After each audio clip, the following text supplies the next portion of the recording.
సాయి ధరమ్ తేజ్పై ఎటువంటి దాడి జరగలేదని చెప్పిన కాకినాడ డీఎస్పీ వ్యాఖ్యలను పిఠాపురం మాజీ ఎమ్మెల్యే వర్మ ఖండించారు.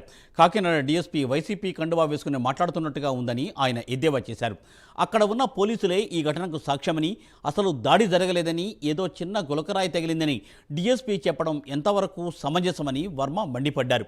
పోలీసుల తీరుపై ఎన్నికల కమిషన్కు ఫిర్యాదు చేస్తామని ఆయన చెప్పారు.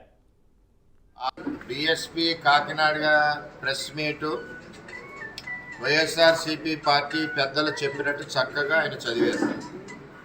అక్కడ వీడియోలు క్లియర్గా ఉన్నాయి. డిఎస్పీ గారు సాయి ధర్మ తేజ్ అయ్యేటప్పుడు దాడి అతని మీదే, అది కూడా ఆర్టస్ బాటిల్, ఆర్టస్ కూల్ డ్రింక్.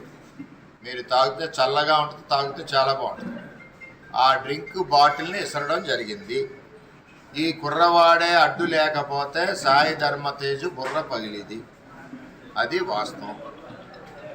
అంటే పవన్ కళ్యాణ్ గారిని ఓడించాలి, బెదిరించాలి, ఆయన కుటుంబ సభ్యుల మీద దాడి చేయాలి అన్న దురుద్దేశంతో వంగా గీత ఆధ్వర్యంలో వైసీపీ మోకలు ఆర్టస్ బాటిల్ రాళ్లతో దాడి చేశారు.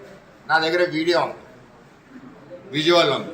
ఈ 2 రోజులు కేసు, 5 రోజులు కేసు మీరు ఇష్టం అన్నట్టు వైసీపీ కండు వేసుకుని మాట్లాడతారు. పోలీసులు నేను అడుగుతా ఉన్నా, అక్కడ వీడియో ఉండగా తల పగిలి రక్తం కారుతుంటే ఆడెవడో వెళ్ళిపోతే చిన్న రాయి గులకరాయి తగిలిందా మీ సీఎం తగిలినట్టు, గులకరాయి కోడికత్తిలాగా మాట్లాడాలంటే బీయింగ్ ఏ సిన్సియర్ ఆఫీసర్ మీరు చేయవలసిన దర్యాప్తు అక్కడ చేయలేదు.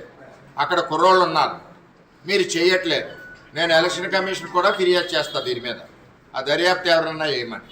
వేయకుండా మీరుండి పవన్ కళ్యాణ్ మేనల్డ్ అతని మేనమామ గురించి క్యాన్వాస్కి వచ్చారు, సరైన సెక్యూరిటీ ఇవ్వకుండా పవన్ కళ్యాణ్ మీద గీత ఓడిపోతుందని చెప్పి ఏదో ఒక ప్రాబ్లం క్రియేట్ చేస్తే, తాడిపత్రి గ్రామం బాగుంది, 2 గొడవలు క్రియేట్ చేస్తే ఎలక్షన్ రోజు కూడా గొడవలు ఉంటాయి, పోలింగ్ తగ్గుద్ది, మెజార్టీ తగ్గుద్ది అన్న దురుద్దేశంతో కుట్ర జరుగుతుంది.